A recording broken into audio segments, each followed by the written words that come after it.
We are right now just at the beginning of what's happening. We have some obvious signs that are occurring, and the weird things about these signs is that they're obvious for those people that can see them. This enormous blue comet that is streaking towards the center of our solar system and is now, we've seen, ejected at least one, maybe two vehicles. And yesterday and today, April 11th and 12th, actually yesterday, April 11th, there was a good, strong sighting of the red star, or the second sun. For the last couple of years, a lot of people have been sighting a sun that's next to our own sun. People have called it a binary sun. Again, make notes of these things and do your own research after you watch the video. But there's a lot of sightings and a lot of different videos and pictures of a sun next to our own sun. And yesterday, a mariner at sea was able to see the red sun. And it wasn't red sun, it was red star. I'm sorry, red star. And here is a picture of it, and it's in the north, and a brilliant Croatian has been following this red star and has given it an identity, and it coincides with Comet US-10 Catalina. And Comet US-10 Catalina and Comet C2019Y4 Atlas have the same trajectory and the same path. So they are moving in the same trajectory. Again, obvious navigation here, because they're not following the solar plane and the gravity of the sun itself. They are on their own journey, on their own path. So Comet Atlas is blue. The second sun is red. And I'll do a second video after I get in touch with the Croatian who has made this sighting, and make sure it's okay to use his material further, and see if I can pick his brain a little more.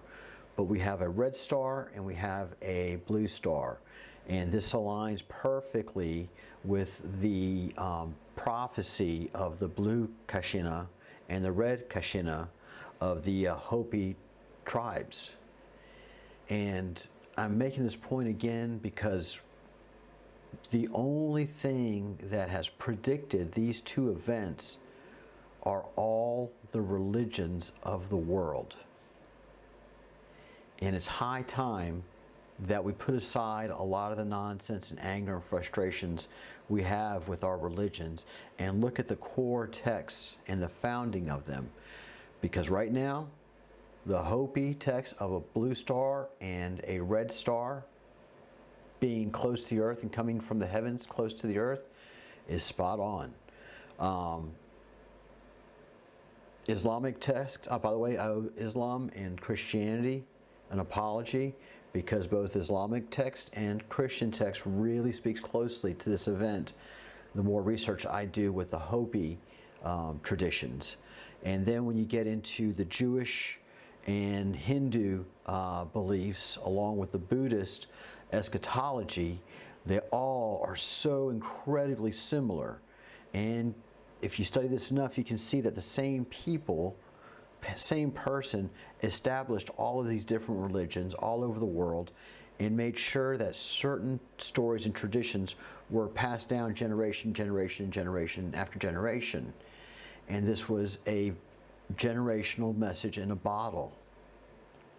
And the one thing that's understood is that all of these religions weren't built around power and money, which all of the modern Western people just fall over and say, oh, that's why we have we have religion is to control people. No, it was to curate your souls. If you look at all of the religions and the fundamental texts and the beliefs behind them, they were established to curate your souls so that you would do good things for good reasons and establish good providence in your life.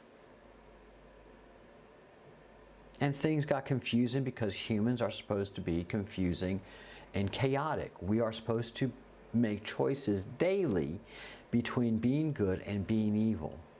That was the establishment of our species with Adam and Eve. They ate of the tree of knowledge, and when you become somebody of knowledge, well, you understand that you can make choices between good and evil. And so we have to look at our religions, all of us. If you're a Christian, get into that Holy Bible. If you are Islamic, you get into the Quran. And if you're Jewish, get into your end of days studies so you can prepare yourself for what's coming. Because there are warnings in all the religions that this is going to be a big event. It's not going to be easy to start out with, and I'll explain why. But after everything is finished, it's going to be the paradise in heaven that has been promised. And it's not going to be a big old beat you up and knock you down, tear you up thing that so many people have put in their heads due to movies and nonsensical literature. Everything is in the Torah, and a lot of stuff for the Christians is in the New Testament, and for Islam, it's in the Quran. But all of these Abrahamic religions have a mother religion that we really need to give a nod to. If you are Christian or Islamic, you have to understand that your faith started in Judaism. But Judaism didn't start in a vacuum. Before Judaism, there were the Sumerian religions. And if you are anti-Jewish and you hate Jews, you're an anti-Semite. And I don't understand you. But you're a Semite, and that word Semitic means Sumerians.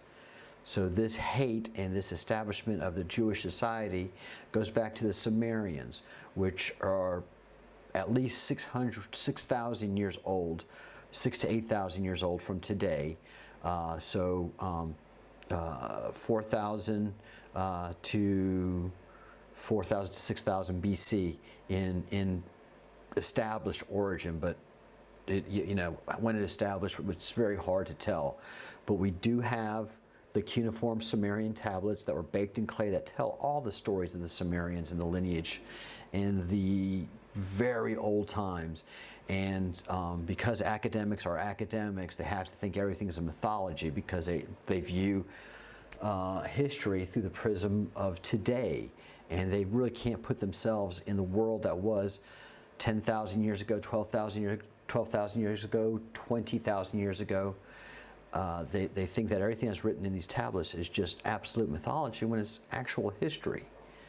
So the Sumerian tales of, for example, the Epic of Gilgamesh, it sounds fantastical, but if you look at it through what's about to happen and give it some firm understanding, you can see that the Epic of Gilgamesh is very real, and the monsters and gods that he encountered in his struggle were very, very real, and they are reflected in a lot of Sumerian art, and some of the high reliefs that are in the Sumerian temples in Babylon are just fantastic. And they just do scream of something much more advanced and much older.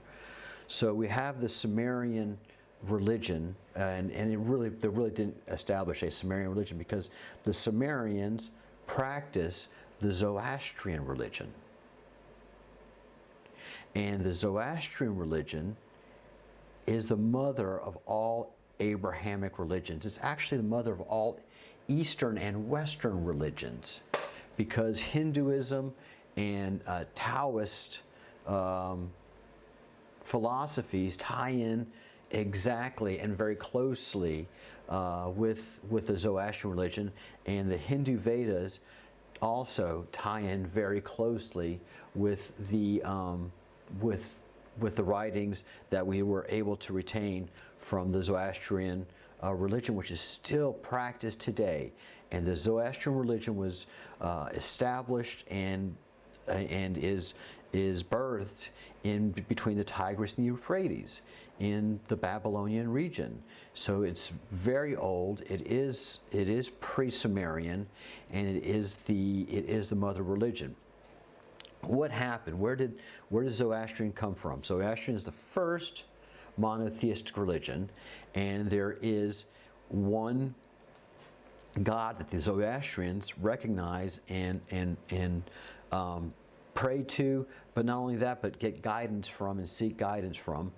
And they don't call him God. They call him Ahura Mazda, wise Lord. So God, to so many of the ancient religions, the North American Indian religions, the Central American very ancient religions, the one deity, the Judaism, this one God was an advisor, and he advised Moses whenever it came time for Exodus to happen and the Jews to leave Israel. It was one monotheistic God, and he just advised and did some miracles to assist the family of Abraham that he made a promise to, this wonderful God. The same with the Zoroastrian religion. They give praise to this creator, this wise Lord, and this wise Lord asks for only three things. You only have to do three things to observe this very ancient religion that's over 10,000 years old. You have to have good thoughts, you have to have good words, and you have to have good deeds. If you do those three things on a daily basis,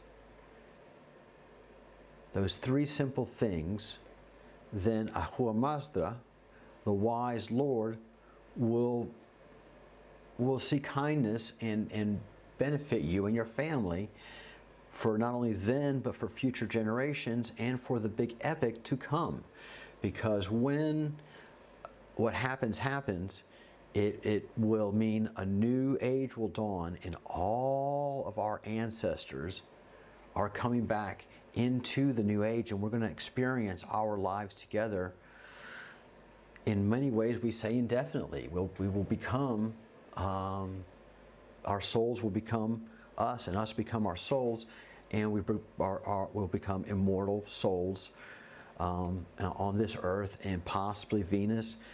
And we'll see what the big plan is. But Ahura Mazda, God, all of the deities of all, and it is one deity, said the same thing: a new age is coming. And the establishment of Zoroastrianism was predicated by a philosopher and a prophet who basically traveled around and told all the people of that ancient area to just simply do these good things. Just simply do these three things, and you will make the wise Lord happy. Why? Why was the wise Lord upset? And Zoroaster is the prophet, and so Zoroastrianism is named after the prophet who brought the word of the wise Lord to all of the people. And you know, we've had this happen throughout the centuries. There's always a Buddha, there's a Jesus Christ, there's a Moses, there's a Joseph. So there's always a great leader who is telling the word of the great Lord. And so the one person that founded this monotheism that we practice worldwide today was the prophet Zoroaster, and that's why they call it Zoroastrianism.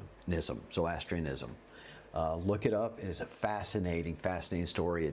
It is the foundation of Christianity, it's the foundation of Judaism, it is the foundation of Islam, and it is the foundation of many of the Eastern traditions as well. Before the establishment of Zoroastrianism, there were multiple gods that were running the earth. And so these are the gods of the Greeks. These are the gods of the Romans. These are the gods of all of the polytheistic, of the Celtic people, all the polytheistic religions, pre-monotheism, pre-Zoroastrianism. The world was run by gods. There was the one god Zeus, there was the one god in charge of everything, and then there were the multiple gods, Apollo and my favorite right now, Bacchus. These were real gods that guided people, that bossed people around, and that people had to make sacrifices to them. They existed. They were not inventions of people. We're not that creative. And as so many legends say, the one true God came back and saw that these junior gods had made a mess of the planet. They were as decadent as they could be, and they just made the one creator so mad that he destroyed the planet in a great flood. But some of the nicer and the gods that the one God kept and kept in council, one of these gods kept humanity and saved some humans and some animals in an ark, Christian Noah, but every tradition, post-flood tradition, is monotheistic and has an ark tale. Even the Sumerians, and our Sumerian tale is the same as the Jewish tale of Noah. And so they all have all of their similarities. I'm talking about in India, I'm talking about in Kashmir, all over the world. They have their flood epics, and that God, or one of the gods, saved humanity because he just saw the goodness in people. And if they didn't have to deal with this evil side of their nature, much like the gods that ruled the world had to deal with, they had good and evil that they contended with every day, and evil got a hold of them and took them over. Well, then this is what the myth that we experience. The God came back, Nibiru came back, and as God approached, he saw the planet Earth was just filled with decadence and debauchery, and he destroyed it. And then he felt guilty about destroying the planet of the humans, and so he brought the planet back and let us live for many thousands of years in an environment of our own choosing. We have been able to choose between right and wrong and what we want to do.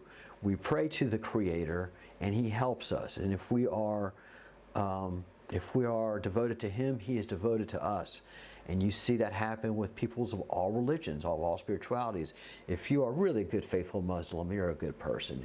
If you're a good, faithful Christian, you're a good person. If you're a good, faithful Jew, you're a good person, because that is the fundamental striving of the fundamental religion, Zoroastrianism.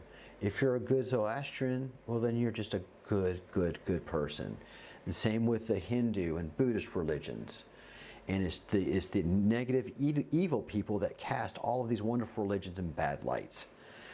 So I say all of this for you to start doing your own research on the Red Star, on the Blue Star, on the Hopi tradition, because this is what speaks the clearest to me of all of the religions. And the Hopi, of all of the religions around the world, have stuck to their tradition coldly and hard-heartedly, because they've had to live in the desert and not leave that area to stay in tune with what God is prophesizing to them, and all of their prophecies have come true.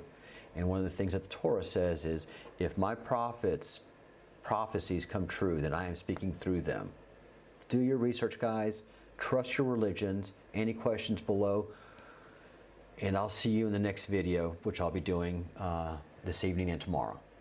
It's getting good. Bye. Peace.